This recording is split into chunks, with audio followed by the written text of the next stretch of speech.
Imagine being told there is a place you cannot go. Not because of war, not because of political instability, not because of radiation or contamination or anything invisible, but because of what lives there. Something that spent thousands of years evolving in one of the most isolated corners of the planet, becoming, over countless generations, extraordinarily good at one specific thing. And that place isn't somewhere deep in unmapped wilderness. It's off the coast of one of the most populous, most vibrant, most life-filled countries on Earth. This is Brazil, and somewhere along its southern coastline, close enough that on a clear day you can almost make out its shape from shore, there is an island that the government has officially banned people from entering. Not discouraged, not cautioned against. Banned by law. The reason for that ban is stranger, more layered, and ultimately more significant than most people expect. And once you understand what's really happening on that island, the question stops being whether you'd want to visit. It becomes something much harder to answer. Brazil is not a country that lacks for extraordinary things. It is the fifth largest country on Earth, covering more than 8.5 million square kilometers. It contains the Amazon rainforest, the single largest tropical forest on the planet, the Pantanal, the world's largest tropical wetland, more species of birds, freshwater fish, amphibians, and vascular plants than almost any other nation.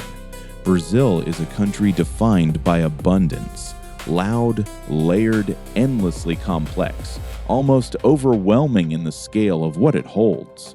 But somewhere inside all of that abundance, life took a very specific and very different turn. A place where the beauty is real, but so is the danger. A place where those two things have become so deeply intertwined over millennia that separating them isn't really possible anymore. It's called Ilha da Queimada Grande. In rough translation, the name means something like the Big Burnt Island. No one agrees entirely on where that name comes from. Some trace it to historical land clearing, fires set to make the terrain more usable. Others connect it to the appearance of the vegetation itself, scorched-looking patches across rocky ground. Whatever its origin, the name has always carried something a little unsettling, something that doesn't quite fit the lush tropical image people associate with this part of Brazil. The island sits roughly 150 kilometers south of the city of São Paulo, approximately 33 kilometers offshore near the coastal town of Peruíbe. São Paulo, for context, is home to more than 22 million people, one of the largest metropolitan areas on Earth, and within visible distance of that coastline, there is a place that no one is allowed to set foot on. From a distance and in the right weather, Ilha da Queimada Grande does not look threatening. It looks almost peaceful, a dark shape rising out of the Atlantic, dense green forest covering most of its surface, rocky edges meeting the water with a kind of quiet permanence. If you didn't know anything about it, you might think it was simply remote, private maybe, undeveloped, the kind of island that people imagine when they talk about getting away from everything. It covers only about 43 hectares. That's 430,000 square meters, smaller than many city parks. A person in reasonable shape could walk from one end to the other in under an hour, but no one does. The physical terrain of the island makes approach difficult even before anything else enters the picture. The coastline is almost entirely rocky and exposed, with no natural beaches and no sheltered entry points. The Atlantic swell here can be substantial, and the rock faces meet the water without the gradual slope that would make landing straightforward. The interior rises into dense vegetation, the kind of tropical growth that forms when land is left completely undisturbed for extended periods. Layers of canopy, tangled roots, large leaves that block sightlines. From above, the island looks like a single breathing organism, compact and self-contained. And in a way, that is exactly what it is. To understand how this island became what it is today, you have to go back roughly 11,000 years, to the end of the last ice age, when global temperatures began rising and sea levels around the world started climbing. This part of Brazil's coast was different then. The island wasn't an island, it was a peninsula, a projection of the mainland, connected by land that is now beneath the Atlantic. Animals moved freely across that land, including snakes. The particular species that would eventually define this island belonged to the family Bothrops, a group of pit vipers widespread across Central and South America. On the mainland, they were one predator among many, significant, certainly dangerous, but operating within an ecosystem that included other predators, varied prey, and the constant biological competition that keeps any single species from becoming too specialized in any one direction. Then the land bridge disappeared. Over centuries, the rising sea covered the connection between the island and the continent, and what remained was a small, isolated pocket of land with its own ecology. No large land predators, very limited mammal prey, essentially cut off from the pressures that had shaped life on the mainland. But there was one food source: migratory birds. Thousands of them, stopping on the island during their seasonal journeys across the Atlantic, resting in the trees, on the rocky outcrops near the water, present for hours or days, and then gone. For a snake trying to feed on something that might be gone before a slow venom could take effect, this created a very specific evolutionary pressure. A quicker acting, more potent venom meant a higher success rate. It meant survival. It meant reproduction. And a less effective venom meant the prey escaped and the snake didn't pass on its traits. Over thousands of generations, across millennia, that pressure produced something new, something that no longer existed anywhere else on Earth: the golden lancehead, Bothrops insularis. The name captures part of the picture. The head is shaped precisely, narrow and angular. The coloring ranges from pale gold to light brown, with some individuals showing patterns that catch the light in a way that is genuinely striking.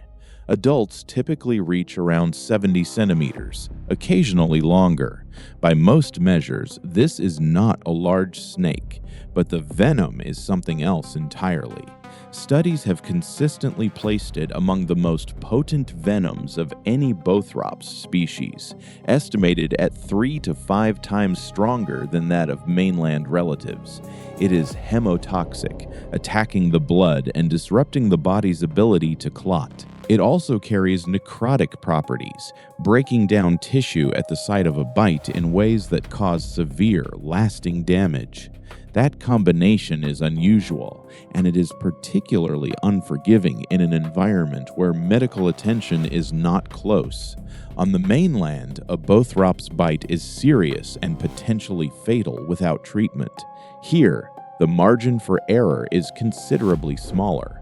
But none of this alone explains why a government would formally prohibit access to an island. Danger by itself rarely produces law. Something in the island's human history pushed that decision, and that history, brief and strange and shaped by the kind of stories that tend to follow places like this, is where the picture starts to become more complicated. In 1909, the Brazilian government made a practical administrative decision. The southern coastline needed better navigation infrastructure for maritime traffic. A lighthouse was needed on a conveniently positioned island. Ilha da Queimada Grande was selected. The lighthouse was built, and for a period of years in the early 20th century, it was maintained by human keepers. People who lived on the island monitored the equipment and kept the light operational. There are no detailed records of exactly who lived there, for how long, or in what conditions. Documentation for remote outposts of this kind was often sparse in that era. What is consistent across accounts is that the island had residents, the lighthouse functioned, and then, by the early 1920s, the station was automated and the island was left without permanent human inhabitants. The official reason was efficiency. Automation was becoming standard at lighthouse stations around the world. There was nothing unusual about the transition in purely administrative terms. But around the lighthouse, over the years that followed, a different explanation for that transition started to circulate, one that has become so attached to the island's identity that it is now almost inseparable from it, one that involves the last keeper and his family, and one that does not have a comfortable ending. The story goes like this. The final lighthouse keeper stationed on the island was not there alone. He had his family with him, as was common practice for remote postings of that kind. One night, snakes found their way into the residence. Whether through a gap in a window frame, a crack in the foundation, or some other opening, the accounts vary depending on who is telling the story. What they agree on is the broad shape of what followed. The family attempted to flee. They made for their boat. They didn't reach it. This story has never been officially confirmed. There are no verifiable records that name the individuals involved, specify the date, or document the precise circumstances. Brazilian maritime records from that era are incomplete for remote stations, and the isolation of the location meant very little was formally registered. The story exists in the way certain stories about dangerous places always exist. Persistent, widely repeated, impossible to fully verify, and impossible to fully dismiss. Whether the events unfolded exactly as described, the structural truth underneath the story is entirely real. The island is dangerous in ways that are documented, measured, and confirmed by every researcher who has been granted access to it. The legend didn't need to be historically precise to be pointing at something accurate, and in that sense, it has done its work. It has made people cautious about a place that deserves caution. The formal ban on Ilha da Queimada Grande is enforced by the Marinha do Brasil, the Brazilian Navy, and supported by IBAMA, the country's environmental protection agency. Landing on the island without official authorization is illegal. Permits are issued only in specific, narrowly defined circumstances. Scientific research with approved projects, Navy personnel conducting maintenance on the lighthouse equipment, and occasionally medical or conservation teams. Everyone else is prohibited. This is not a symbolic restriction. Naval vessels patrol the area. The island is marked on navigational charts with explicit warnings, and the combination of legal prohibition and physical reality has been largely effective. Most people stay away, but not everyone. The problem that the prohibition has not fully solved is the one that appears wherever rare and genuinely valuable things exist in hard-to-reach places: illegal collection. Bothrops insularis is found nowhere else on Earth. That endemism, that complete biological uniqueness, makes the animal extraordinarily valuable in illegal wildlife markets. A live golden lancehead has been estimated to sell for anywhere between $10,000 and $30,000 on the black market, depending on the buyer, the animal's condition, and the willingness of the seller to absorb the risk. Collectors with specific interests in rare and dangerous species exist. Buyers from pharmaceutical or research contexts operating outside sanctioned channels have been mentioned in investigations, and the island's combination of isolation, legal protection, and infrequent monitoring creates the conditions that make such operations tempting. There have been confirmed interceptions. Naval patrols have caught individuals attempting unauthorized landings. Animals have appeared in illegal trade networks in ways that trace back to the island. The precise scale of poaching that has occurred over the years is difficult to quantify because successful smuggling operations do not generate records, but the impact is real. Population estimates for the golden lancehead have declined significantly from historical highs. The animals taken, combined with other pressures, have left the species classified as critically endangered by the International Union for Conservation of Nature. This is part of why restrictions tightened over time rather than relaxing. Regulations updated in the years following 2015 reduced the number of authorized research visits per year and increased the penalties associated with unauthorized landings. The intent was conservation as much as public safety. The island was not made off-limits simply because it is dangerous. It was also made off-limits because what makes it dangerous is disappearing. That tension, an island banned for safety that is also protected for conservation, is one of the genuinely unusual things about this place. It operates in two directions at once. Getting an accurate sense of how dense the snake population actually is requires cutting through some of the numbers that circulate in popular coverage. The figure most commonly repeated is 1 snake per square meter. This appears in articles, in videos, on lists of dangerous places, and has been repeated so many times that it carries the weight of an established fact. The actual scientific estimates tell a different story.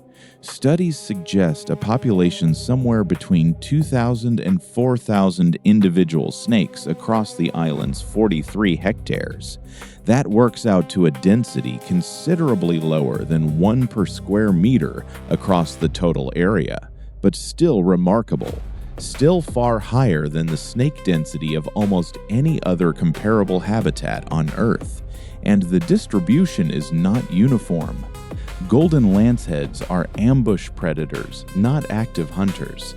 They position themselves where prey is most likely to appear, in the tree canopy where birds land, on rocky ledges near the coast, in the dense vegetation near trails of light.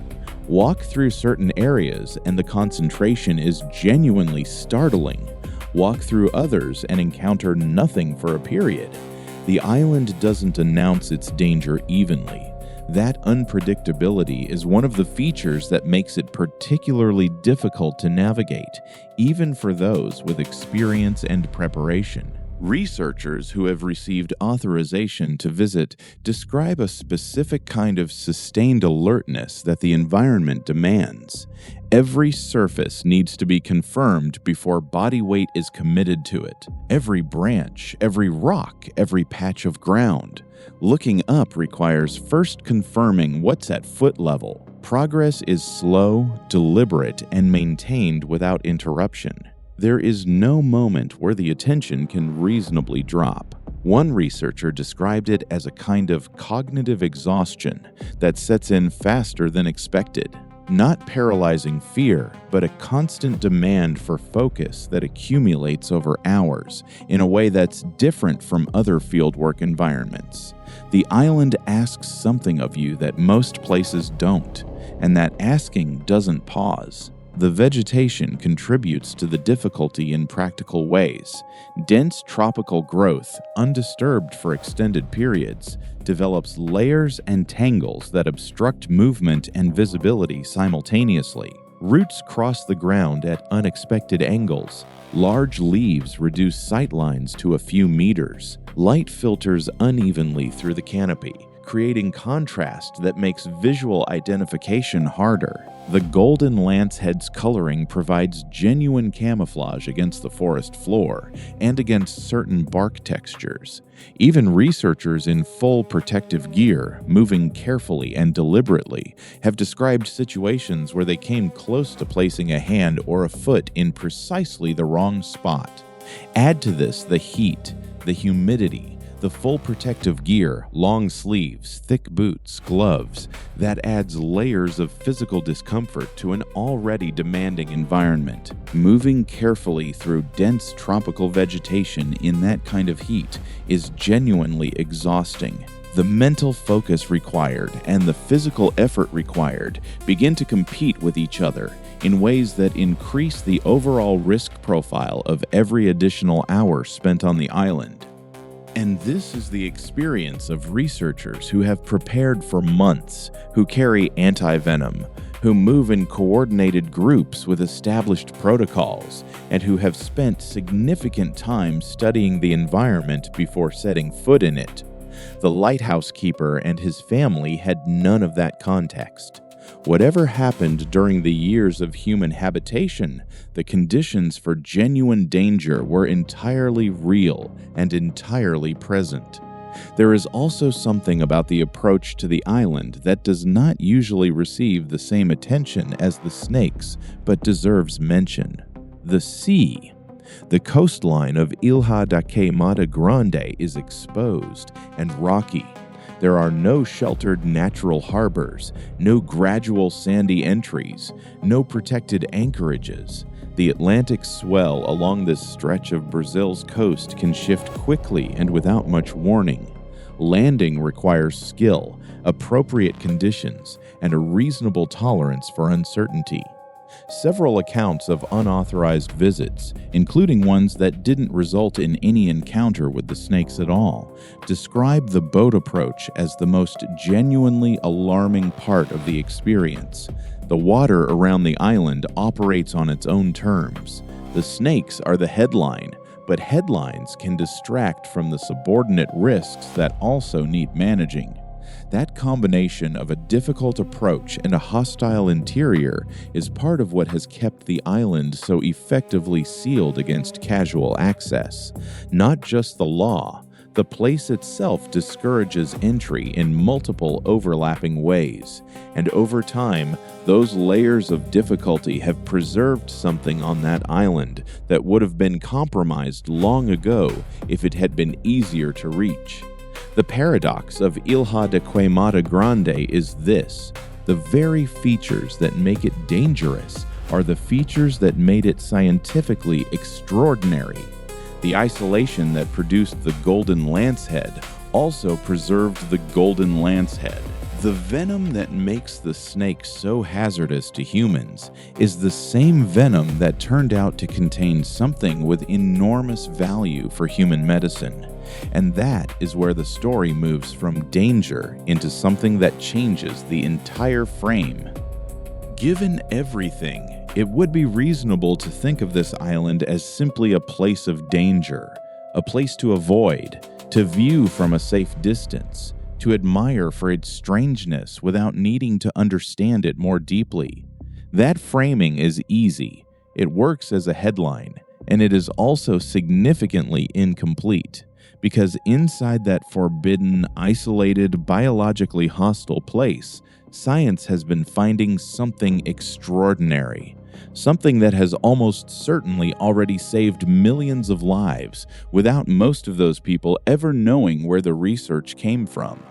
The venom of Bothrops insularis became the subject of serious scientific attention decades ago, initially through Brazilian pharmacological research in the 1960s. Scientists studying pit viper venoms noticed that the golden lancehead's composition had unusual properties. Its hemotoxic profile was expected, but one specific peptide within the venom attracted sustained interest. This compound inhibited an enzyme in the human body called angiotensin-converting enzyme, more commonly abbreviated as ACE. The inhibition of this enzyme causes blood vessels to relax and blood pressure to drop. This was not merely pharmacologically interesting, it was clinically urgent. Hypertension affects hundreds of millions of people worldwide. It is one of the leading modifiable risk factors for heart disease, stroke, and kidney failure. a compound that could safely and reliably lower blood pressure, derived from a biology that had refined itself over thousands of years of evolutionary pressure, had potential implications on a scale that was genuinely enormous.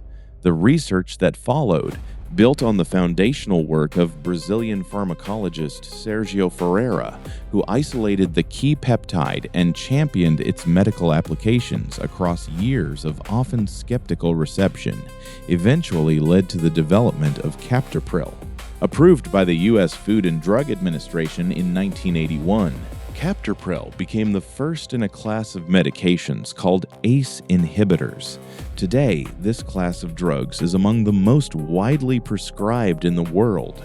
Tens of millions of people take ACE inhibitors every year to manage hypertension, heart failure, and chronic kidney disease, among other conditions. The line connecting Bothrops insularis, venom, to captopril, to the tens of millions of people taking ACE inhibitors today, is direct and documented. It is not a loose analogy or a distant inspiration.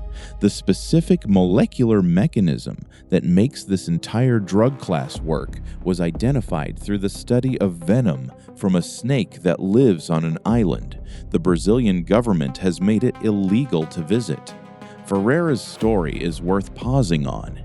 He spent years in an era when the idea of developing pharmaceuticals from snake venom was viewed by significant parts of the scientific establishment with a degree of skepticism that bordered on dismissal. He persisted. He traveled to the United States. He collaborated with researchers at established institutions. He pushed the work forward through a period when the cultural reception of the idea was not encouraging. He turned out to be comprehensively right in ways that reshaped an entire area of medicine. This pattern, nature producing something through evolutionary pressure that human chemistry could not have designed from first principles, repeats throughout the history of pharmaceutical development. Penicillin came from a mold. The active ingredient in aspirin traces to willow bark. Taxol, used in oncology, came from the Pacific yew tree. Ziconotide, a powerful pain management drug, was derived from the venom of a marine cone snail. Each of these compounds emerged from biology that evolved under particular pressures in particular conditions, biology that no one would have predicted was medically significant until someone looked carefully and understood what they were seeing. The golden lancehead venom's contribution is particularly striking because the very circumstances that produced it, the island's isolation, the specialized evolutionary pressure of ambush predation on fast-moving migratory birds, thousands of years of refinement in the complete absence of the competing pressures that shaped mainland relatives, are identical to the circumstances that make the island legally inaccessible to humans. The isolation that produced the discovery is the same isolation that makes the discovery hard to access. The venom that threatens anyone who enters without preparation is the same venom that helped develop a treatment that has kept an enormous number of human cardiovascular systems functioning properly. That is not a comfortable symmetry, but it is an honest one. The current conservation picture for Bothrops insularis is concerning in ways that deserve more attention than they tend to receive. Population estimates have declined from historical highs. Illegal collection, as described, has contributed. Climate change introduces additional pressure. As global temperatures shift and sea levels continue rising, the island's limited terrestrial environment faces change. The vegetation patterns that support the golden lancehead's feeding ecology depend on conditions that are no longer entirely stable, and an island that covers only 43 hectares has very little margin. The migratory bird question adds further complexity. The snake's diet is almost entirely dependent on birds stopping on the island during their seasonal movements. Changes in migration patterns, driven by habitat loss, Climate shifts or other disruptions along the migratory routes directly affect the food availability that the snake population depends on. The golden lancehead did not evolve to be generalist. It evolved to be precisely calibrated to a very specific ecological niche in a very specific location. That precision is both what makes it extraordinary and what makes it fragile. There is nowhere else for this species to go.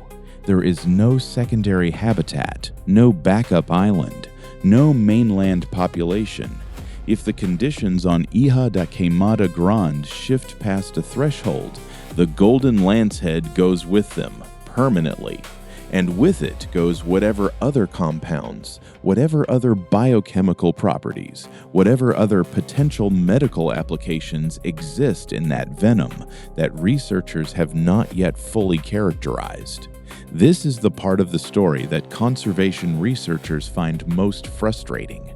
The animals that are most biologically unique are often the ones in the most precarious situations. The rarity that makes them valuable is the same rarity that makes them vulnerable, and the legal restrictions that protect them can also limit the scientific access needed to understand how to protect them more effectively. Researchers specializing in the species have consistently argued for carefully calibrated access as an alternative to broad prohibition. Enough authorized visits, structured to minimize disturbance, to generate population data, health assessments, and ecological monitoring that would allow evidence-based management decisions. Not open access, not tourism, precisely managed scientific access in numbers small enough to avoid meaningful impact on the ecosystem. That balance is difficult to strike, and the policy debate around it reflects a challenge that appears across conservation contexts globally. The places most in need of protection are frequently the places that are hardest to monitor under restrictive regimes. Restriction and monitoring are often in tension. Finding a framework where both can operate effectively requires the kind of sustained institutional attention that tends to be diverted toward more visible and more politically prominent conservation priorities. The story of Ilha da Queimada Grande sits inside a much larger story about Brazil's relationship with its natural heritage. A country of extraordinary biological richness and, in recent decades, intense, often contentious debates about how that richness is managed, who holds decision-making authority over it, what is being lost, and how quickly. The Amazon provides the most internationally visible arena for those debates, but the same questions arise at smaller scales throughout the country. In patches of the Atlantic forest, one of the most species-rich and most endangered biomes on Earth, now reduced to roughly 12 to 15% of its historical extent, in coastal ecosystems, in the status of freshwater species and marine environments along thousands of kilometers of coastline. Against that backdrop, a small island with a few thousand critically endangered snakes could easily be treated as a footnote. But footnotes sometimes carry the most important parts of the story. The golden lancehead venom produced a pharmaceutical breakthrough that benefits tens of millions of people. The island that produced it is contracting. The civilization that benefited from its biology is also the civilization applying the pressures that threaten it. That is a connection worth holding in view. The ban has also produced a cultural phenomenon that has its own interesting dimensions. Ilha da Queimada Grande has become one of the most written about, most speculated about, and most mythologized small islands on Earth, not despite the prohibition, but partly because of it. It appears on danger rankings, in viral articles, in documentaries, and in a particular category of travel content defined by places you want to know about precisely because you cannot go there. The restriction generates the mystique generates the attention, and the attention, sometimes, generates the very pressure that makes protection more difficult. There are other islands that carry this quality in different ways. The Galapagos, where the isolation Darwin observed produced insight into how species form and diverge over time. Socotra, off the coast of Yemen, home to plant life so distinctive that it appears almost alien by mainland standards. Grunard Island off Scotland's coast, made inaccessible for nearly 50 years after British military anthrax experiments during World War II left the soil contaminated. Places where isolation and particular conditions produced something that the wider world has a complicated relationship with, compelling and concerning at the same time. Ilha da Queimada Grande belongs in that category. Not simply as the island with an unusual number of dangerous snakes, but as a place where thousands of years of evolutionary experiment produced something irreplaceable, something that has already contributed to human health in documented ways, and something that is now under threat from the same species that extracted that benefit. What the Lighthouse Keeper story does, regardless of its precise historical accuracy, is give human shape to something that might otherwise feel purely abstract. It provides a face and a consequence to the island's danger. It makes the prohibition feel emotionally legible, and there is value in that, even if the story's details resist full verification. The island's reality is dangerous enough that any story placed inside it is at least structurally plausible. But the story worth spending more time with, the one that has longer reach and more weight, is not the one about what the island might have done to the lighthouse keeper. It is the one about what the island's biology contributed to medicine, and about what may be lost if the conditions that produce that biology are not protected with the same seriousness with which we have benefited from them. The world keeps getting louder, more documented, more mapped, more accessible. Very few places remain that genuinely resist entry. Fewer still that resist it for reasons as layered and strange and ultimately important as these. Ilha da Queimada Grande is one of them. Not because the snakes make for a compelling story, though they do, but because the isolation that produced them is fragile, valuable, and not nearly as permanent as the 11,000 years it took to build it. The question worth sitting with isn't whether you would visit if the ban were lifted. It's what we are actually willing to do for the places that hold things no other place holds. Not for the experience of going there, but for the fact that they exist at all. If this kind of story is what you come here for, there is a lot more on this channel. Hit subscribe if you haven't yet, and leave a comment telling us which place you think we should cover next. There are hundreds of islands, coastlines, and corners of the world with stories exactly this strange, and we are far from finished.